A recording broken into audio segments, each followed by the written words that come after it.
तो last class में अपने यांत्रिक अन्योन्य क्रिया लिख ली थी यांत्रिक वाली भी।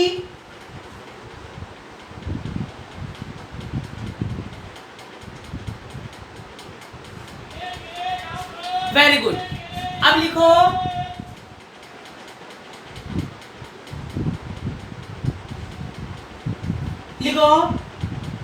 अगला आंसर लिखो। तो बेटा मैंने आपको बताया था कि दो निकाय हैं, ध्यान से सुनना, दो निकाय हैं ए और ए डैश। पिस्टन क्या है बेटा, कुचालक है, उष्मारोधी है, और साथ में क्या है, उष्मारोधी तो है सरी, साथ में क्या है, चलायमान पिस्टन है, गतिमान पिस्टन, चलायमान। तो मैंने आपको बताया था अब स्थूल निकायों को मध्य ऊर्जा में ऊर्जा का आदान प्रदान कार्य करने से होगा।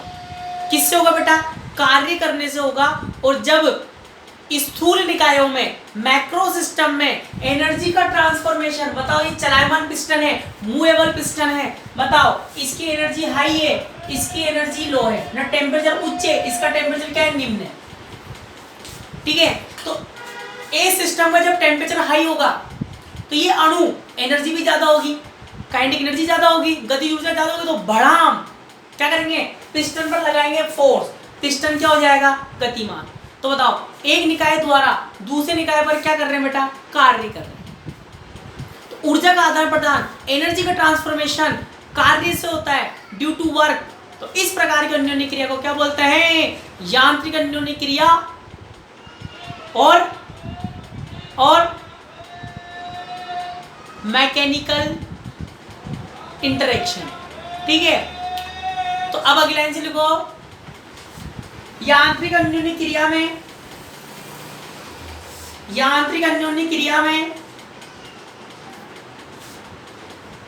जिस निकाय पर कार्य किया जाता है, यांत्रिक अन्योन्य, एक मिनट में ये भी लिखा जाएगा तुम्हें, W बराबर माइनस का W डैश, ये बताओ ये भी लिखा जाएगा क्या है? चलो तो लिखो सब बच्चे लिखो। यांत्रिक अन्योन्य क्रिया में जिस निकाय पर कार्य किया जाता है, यांत्रिक अन्योन्य क्रिया में जिस निकाय पर कार्य किया जाता है, जिस निकाय पर कार्य किया जाता है उसकी आंतरिक ऊर्जा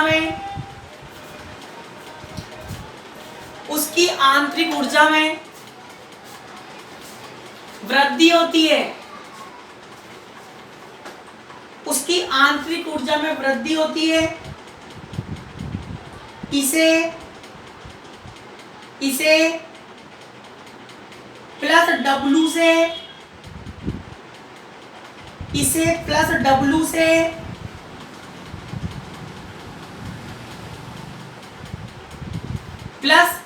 से व्यक्त करते हैं।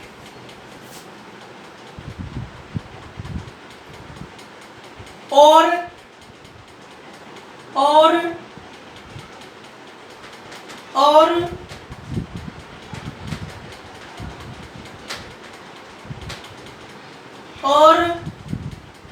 जिस निकाय द्वारा कार्य किया जाता है, और जिस निकाय द्वारा कार्य किया जाता है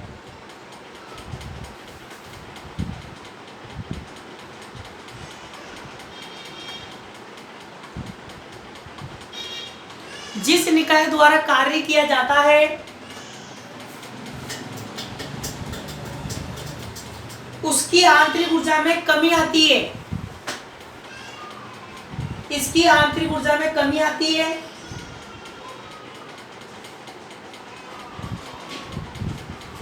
आंतरिक ऊर्जा में कमी आती है, इसे माइनस W से लिखते हैं, बबलू माइनस W से लिखते हैं। तो बताओ डेल्टा E बार बराबर W और डेल्टा ई डैश बार बराबर डब्ल्यू डैश माने। भाई माध्य ऊर्जा में जो परिवर्तन आएगा, एनर्जी में जो चेंज आएगा बेटा कार्य करने से आएगा। तो माध्य ऊर्जा में परिवर्तन बराबर डब्ल्यू, तो इसके लिए मान लेता हूं डब्ल्यू, इसके लिए क्या मान लेता हूं बब्लू, डब्ल्यू डैश। तब बताओ मैंने लिखा था डेल्टा ई बार बराबर माइनस का डेल्टा ई डैश, ऊपर देखो ऊपर इक्वेशन एक डाली होगी वहां पे, बताओ मान रखो। तब W बराबर माइनस का डब्ल्यू डैश, हाँ के ना, अरे हाँ के ना, वेरी गुड। अतः स्पष्ट है कि इसके बाद क्या लिखेंगे, अतः स्पष्ट है कि एक निकाय द्वारा किया गया कार्य दूसरे निकाय पर किए गए कार्य की क्या होता है, बराबर होता है। तो लिखो, तो लिखो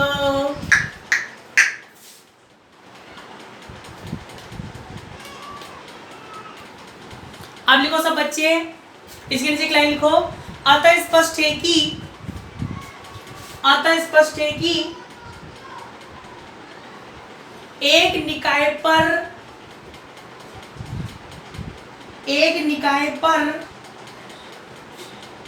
किया गया कार्य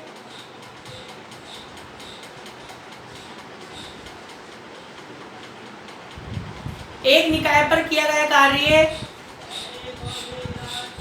दूसरे निकाय द्वारा किए गए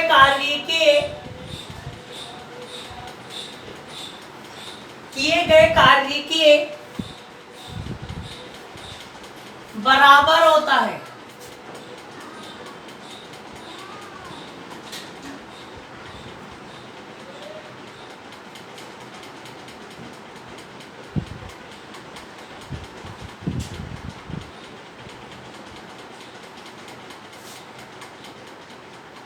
किए गए कार्य के बराबर होता है। अब लिखो उदाहरण, एग्जाम्पल, जैसा अपन ने उसको लिखा था बेटा,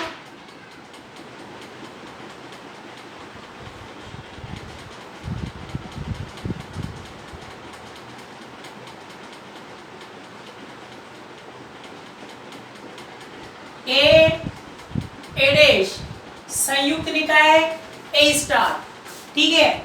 ये कौन सा पिस्टन है, ऊष्मा रोधी व गतिमान पिस्टन। इसको बनाओ सब बोचे, एग्जाम्पल लिखो, एग्जाम्पल डाल के बनाओ। हाँ very good. Heat insulator and movable piston, heat insulator and movable piston.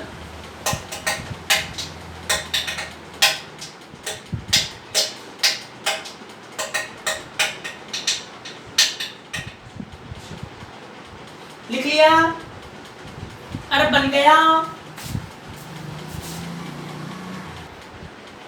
चले लिखो, अतः स्पष्ट है, सॉरी ऐसे लिखो, माना दो स्थूल निकाय, माना दो स्थूल निकाय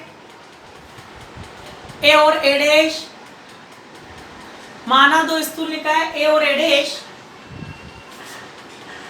ऊष्मारोधी व गतिमान पिस्टन से, ऊष्मारोधी व गतिमान पिस्टन से पृथक्कृत है, मतलब अलग अलग है, पृथक्कृत है, अलग अलग है। इस स्थिति में निकायों के बीच, इस स्थिति में निकायों के बीच, इस स्थिति में निकायों के बीच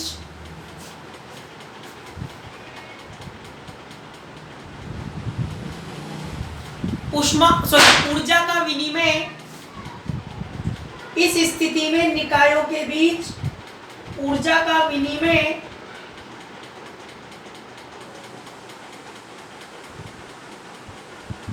एक निकाय द्वारा ऊर्जा का विनिमय एक निकाय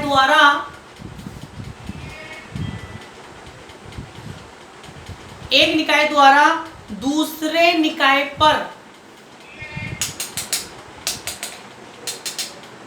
एक निकाय द्वारा दूसरे निकाय पर कार्य करने से होता है। कार्य करने से होता है।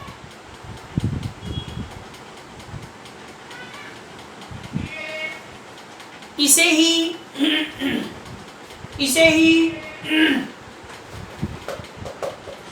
ही यांत्रिक अन्योन्य क्रिया कहते हैं।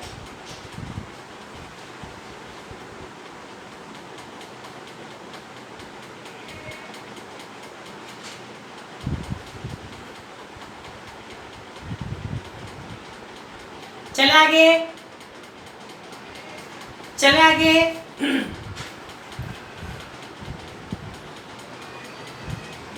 चलो अब लिखो बेटा थर्ड नंबर की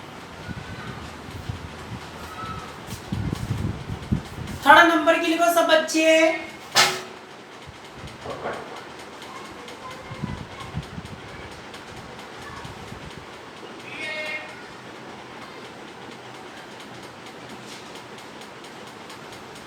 व्यापक अन्योन्य क्रिया। थर्ड नंबर की लिखो व्यापक अन्योन्य क्रिया। व्यापक अन्योन्य क्रिया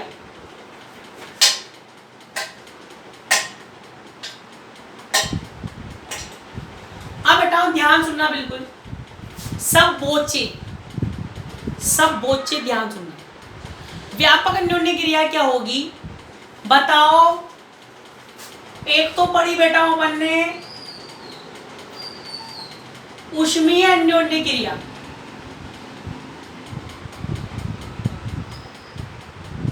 ध्यान से समझना, अरे बबलू ध्यान से समझना।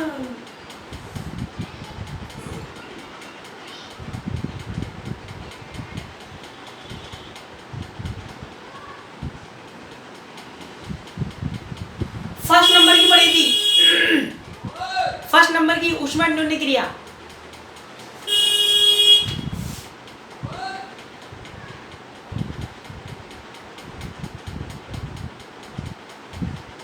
जिसमें पिस्टन क्या था, ऊष्मा चालन प्लस स्थिर था। ऊष्मा चालन था पर स्थिर था। और दूसरी कौन सी पढ़ी, अरे दूसरी कौन सी पढ़ी,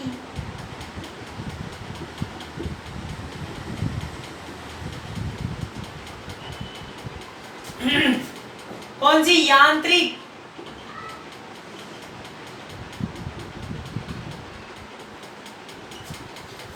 अन्योन्य क्रिया। वेरी गुड बेटा। ये जो पिस्टन है, इसमें ये जो पिस्टन है ये ऊष्मारोधी प्लस गतिमान है। ऊष्मारोधी प्लस गतिमान है। तो फर्स्ट वाली में ऊर्जा का आदान प्रदान हो रहा था ऊष्मा से, है ना। सेकंड वाले में भी ऊर्जा का आदान प्रदान हो रहा था पर कार्य से। किससे हो रहा था, कार्य से। और बताओ इसमें बाह्य प्राचाल क्या थे, बाह्य प्राचाल स्थिर थे। बाह्य प्राचाल जैसे वॉल्यूम आयतन की बात करी थी अपन ने, जैसा आयतन स्थिर था। भैया पिस्टन गतिमान नहीं होगा, पिस्टन जब स्थिर रहेगा तो इनका आयतन में कोई परिवर्तन आएगा क्या, वॉल्यूम में कोई चेंज आएगा। पिस्टन स्थिर रहेगा, पिस्टन स्टैटिक रहेगा, रेस्ट में रहेगा, तो वॉल्यूम चेंज होगा क्या, नहीं होगा। इसलिए बोल रहा था अपन एक्सटर्नल पैरामीटर इज कांस्टेंट, है ना। अब ध्यान सुनो अब बच्चे सब ध्यान सुनो, व्यापक अन्योन्य क्रिया क्या होती है? अपन के दैनिक जीवन में बेटा ना तो कोई निकाय पूर्णतः ऊष्मारोधी होता है, एडियाबेटिक हो सकता है,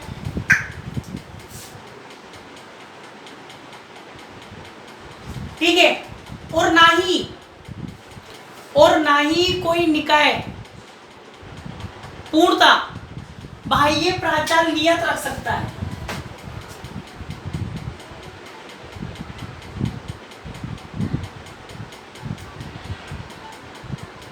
बाह्य प्राचाल स्थिर रख सकता है। डेली लाइफ में बता रहा हूं, प्रकृति में इन दोनों में से कोई नहीं हो सकता। क्यों बताओ, छोरियां जानती होंगी, जब तुम कुछ भी खाना वाना पकाते हो, जब पकाते हो तो कोई भी तुमने जो बर्तन रखा है, तो उसमें जब तुम ऊष्मा देते हो तो क्या उसकी दीवारें कुछ अलग रहती हैं क्या? हैं? या बर्तन को अपन ऊष्मा दे रहे हैं, क्या उसकी ऊष्मा बाहर नहीं आ रही है क्या? आ रही है, बाहर आ रही है। ऊष्मारोधी होता है क्या? नहीं होता है। ऊष्मारोधी नहीं होता, साथ में आयतन भी नियत नहीं होता है। चावल पकाओ प्रेशर कुकर में, सीटी बज जाएगी, सीटी, या आपने जो भी ढक रखा है वो ढक्कन हिलेगा या ऊपर उठ जाएगा, दूध को ढक्कन ढक के उठाओ, तुम ढक्कन ढक के उसको गर्म करो, जब दूध बाहर आएगा तो ढक्कन ऊपर उठ जाएगा, गिर जाएगा। तो ना प्राकृतिक रूप से देखा जाए तो दोनों में से कोई सा भी डेली लाइफ में नहीं होता है। अब व्यापक अन्योन्य क्रिया क्या है? इसका मतलब ये दोनों में से पूर्णता कोई नहीं है, मतलब इसका मतलब ये ऊर्जा को जो आदान प्रदान होगा दोनों तरीके से हो सकता है। मतलब ना तो कोई निकाय पूर्णता ऊष्मारोधी होता है और ना ही कोई निकाय पूर्णता बाह्य प्राचल स्थिर रख सकता है। इसका मतलब स्थूल निकाय में, मैक्रो सिस्टम में दोनों प्रकार की अन्योन्य क्रिया होती है। तो जब स्थूल निकाय में दोनों प्रकार की अन्योन्य क्रिया हो, जब दोनों प्रकार की अन्योन्य क्रिया हो, मतलब माध्य ऊर्जा में परिवर्तन ऊष्मा के आदान प्रदान से भी हो, प्लस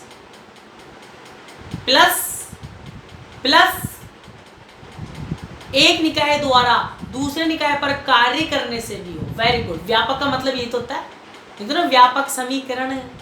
गणित में व्यापक का मतलब क्या होता है? सबका एक रूप, दोनों का रूप, तीनों का रूप, चारों का रूप, एक रूप। तो यहाँ पर स्थूल निकाय में जब दोनों अन्योन्य क्रिया होंगी, ऊष्मीय अन्योन्य क्रिया और यांत्रिक अन्योन्य क्रिया, उसी को अपन क्या बोलेंगे? व्यापक अन्योन्य क्रिया। हाँ के ना, अरे हाँ के ना, अरे हाँ के ना। अब बताओ सब बच्चे बताओ। अब यहाँ पर मैं ये चाहता हूं व्यापक अन्योन्य क्रिया के लिए बताओ, व्यापक अन्योन्य क्रिया के यहाँ पर पिस्टन कैसा लगे? यहाँ पर कैसा पिस्टन लगे जो दोनों की पालना करे? बताओ, इसमें कौन सा था? चालक था, ऊष्मीय चालन था पर स्थिर था, है ना? ऊष्मा का चालन के लिए ऊष्मा का आदान प्रदान हो, वेरी गुड, ऊष्मा का आदान प्रदान हो, उसके लिए अपन को यहाँ पर चालक पिस्टन लगाना पड़ेगा। वेरी गुड, आगे तुम्हारे समझ में।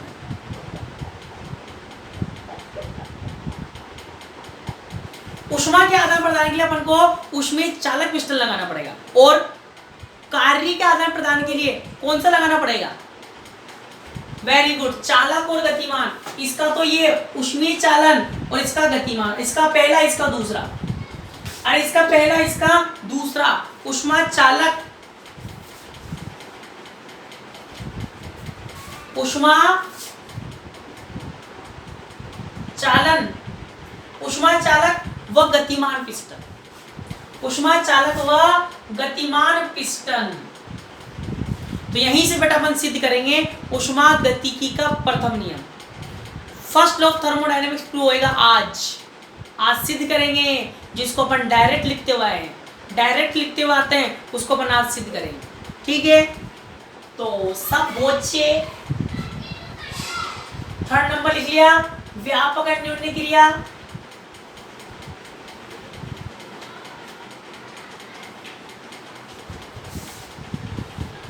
Very good.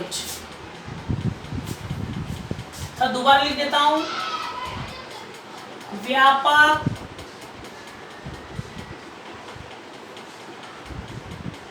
अन्योन्य क्रिया। इसमें लिखो सामान्य तौर पर, सामान्य तौर पर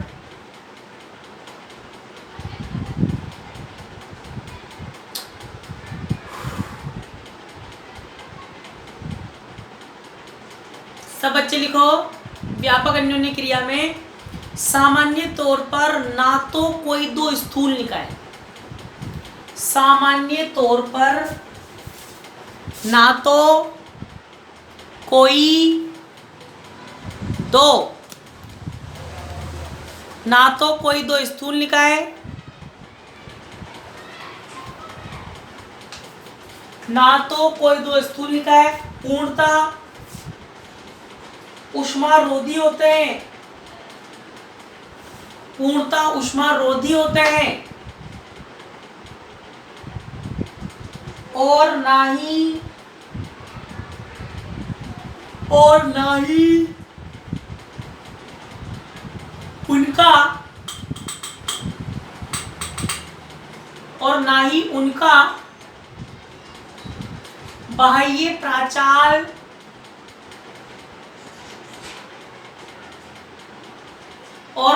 उनका बाह्य प्राचाल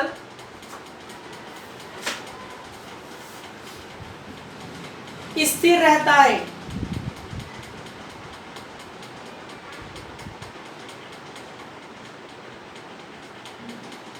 बाह्य प्राचाल स्थिर रहता है और ना ही उनका बाह्य प्राचाल स्थिर रहता है। आगे लिखो, अतः ऊर्जा का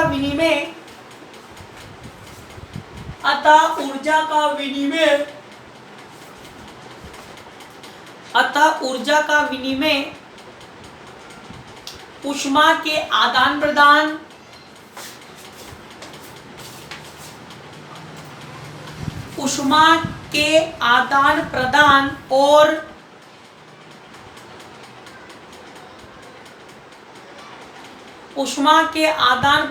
और एक निकाय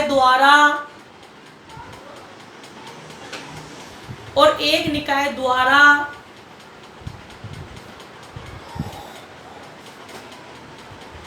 दूसरे निकाय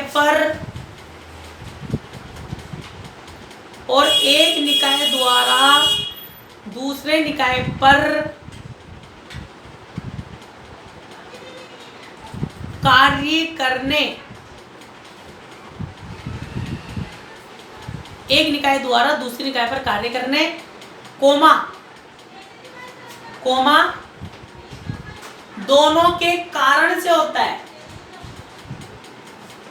दोनों के कारण से होता है।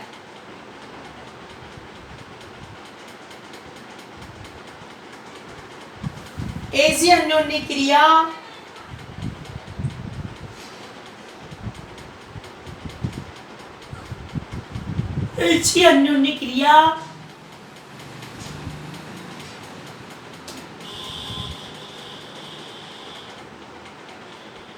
को व्यापक अन्योन्य क्रिया कहते हैं। ऐसी अन्योन्य क्रिया को व्यापक अन्योन्य क्रिया कहते हैं।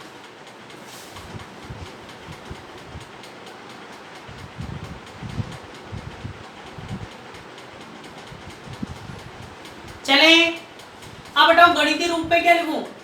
ऐसी अन्योन्य क्रिया को व्यापक अन्योन्य क्रिया कहते हैं। अब देखो गणितीय रूप में,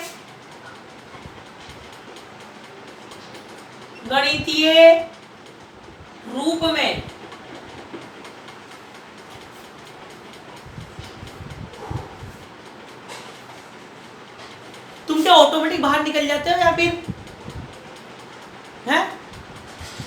ऐसे अंदर बाहर कैसे होते रहते हो तुम? गणितीय रूप में बेटा क्या लिखेंगे, जो माध्य ऊर्जा में जो परिवर्तन आएगा, माध्य ऊर्जा में क्या आएगा, परिवर्तन जो आएगा ऊष्मा के आदान प्रदान और कार्य करने से भी आएगा, ऊष्मा के आदान प्रदान कार्य करने से भी आएगा। तो बताओ क्या मैं ऐसा लिख सकता हूं? अगर ऐसा लिखूं तो कोई समस्या?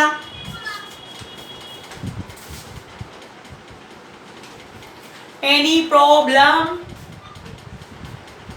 Any problem? अरे छोरी आवाज बंद कर ले, छोरी छोरी।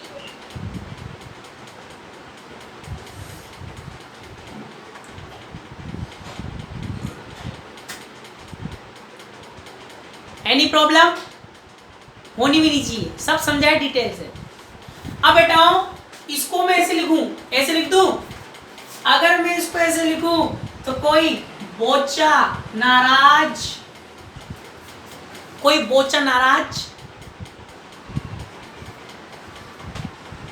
वेरी गुड, कहीं दिखा? अरे क्या दिखा? इसको ऐसे लिख देता हूं,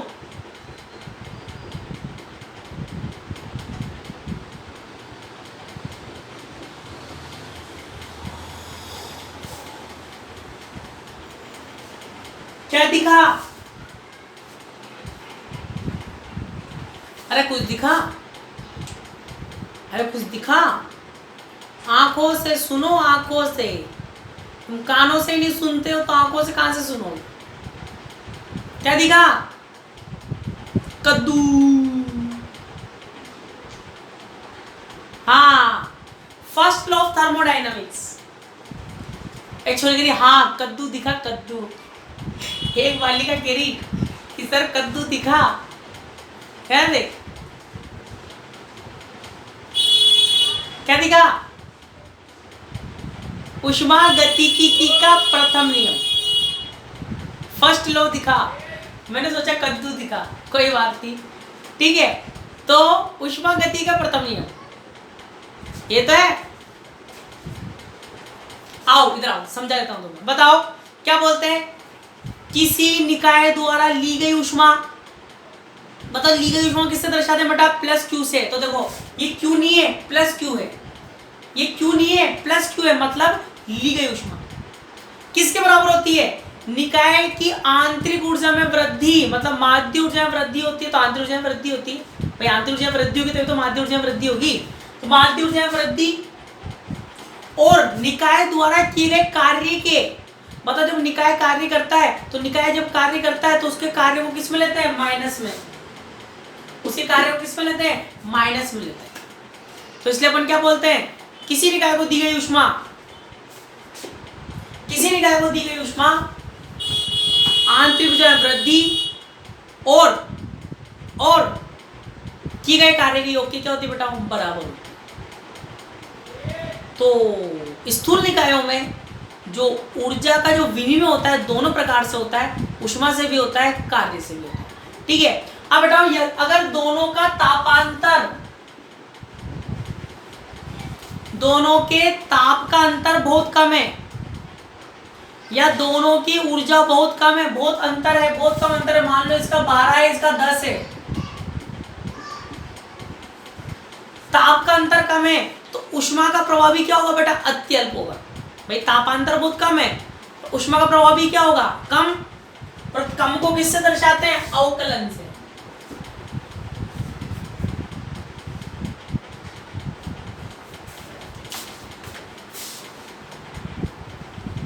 तो बेटा मैं आपको समझा रहा था कि जब ताप का अंतर बहुत कम हो, जब तापांतर बहुत कम हो तो ऊष्मा का प्रवाह भी कम होगा।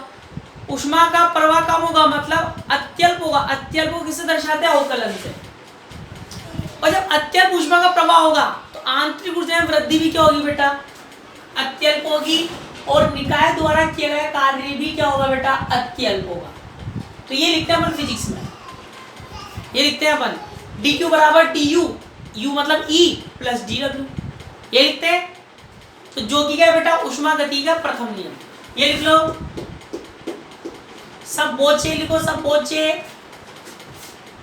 लिखते ही बोल देना।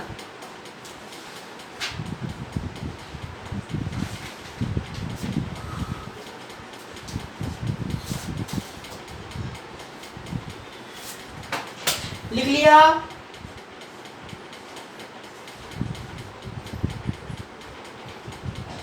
लिखो, अतः स्पष्ट है कि एक निकाय द्वारा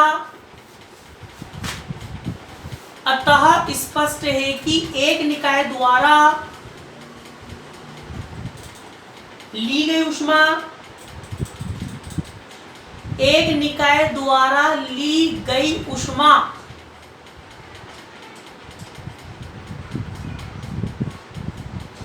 कोमा आंतरिक ऊर्जा में वृद्धि,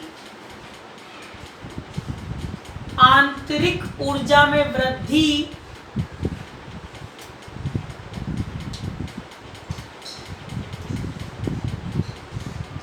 और आंतरिक ऊर्जा में वृद्धि और उसके द्वारा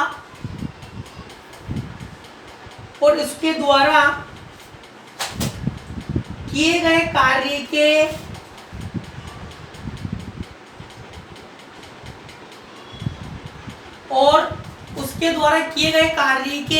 योग के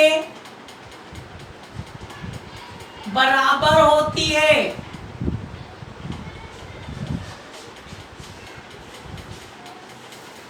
जो कि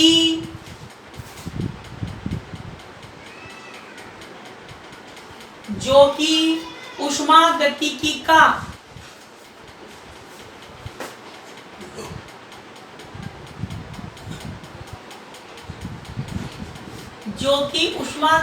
का प्रथम नियम है।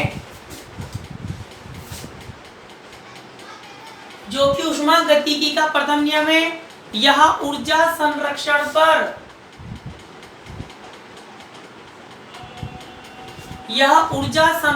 पर आधारित है।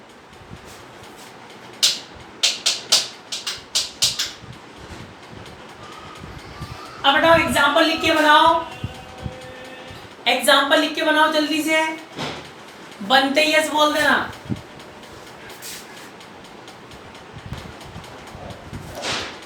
अब इसके नीचे लिखो, माना स्थूल निकाय ए और ए डैश, माना स्थूल निकाय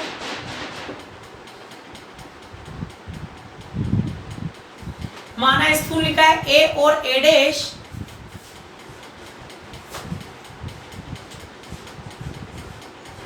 चलायमान या गतिमान भी लिख सकते हो, चलायमान या गतिमान कुछ भी लिख सकते हो। चलायमान व ऊष्मा चालक पिस्टन द्वारा, चलायमान और ऊष्मा चालक पिस्टन द्वारा पृथक्कृत है।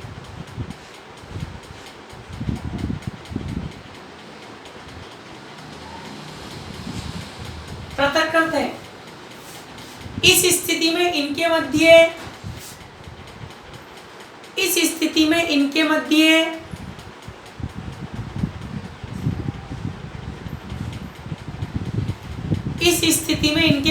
ऊर्जा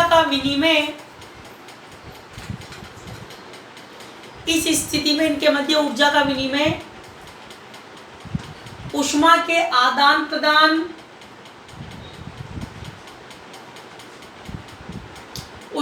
आदान प्रदान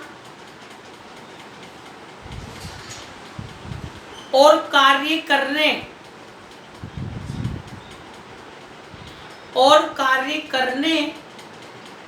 कोमा दोनों से होता है,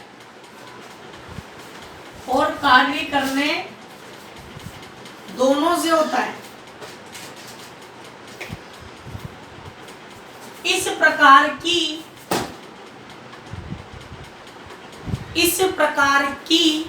अन्योन्य क्रिया को